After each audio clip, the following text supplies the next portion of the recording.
John 21 verses 11 to 15 in the English Standard Version, ESV, reads. 11 So Simon Peter went aboard and hauled the net ashore, full of large fish, 153 of them. And although there were so many, the net was not torn. 12 Jesus said to them, Come and have breakfast. Now none of the disciples dared ask him, Who are you? They knew it was the Lord. 13 Jesus came and took the bread and gave it to them, and so with the fish. 14 This was now the third time that Jesus was revealed to the disciples after he was raised from the dead. 15 When they had finished breakfast, Jesus said to Simon Peter, Simon, son of John, do you love me more than these? He said to him, Yes, Lord, you know that I love you. He said to him, Feed my lambs. Exposition.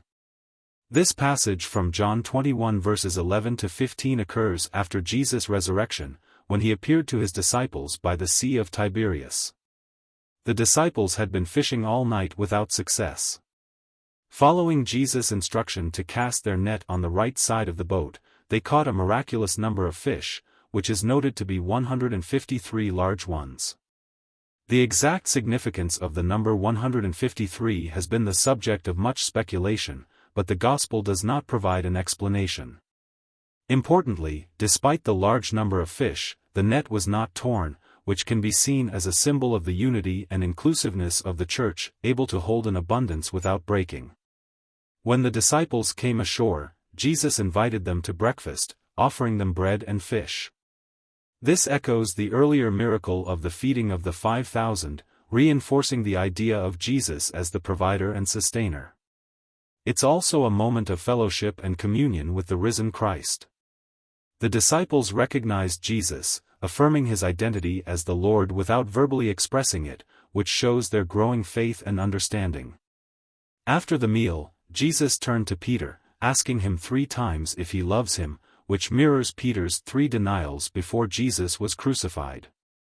Each time Peter affirms his love, Jesus gives him a command related to shepherding his followers, Feed my lambs, tend my sheep, and feed my sheep, in the verses following the ones you've quoted.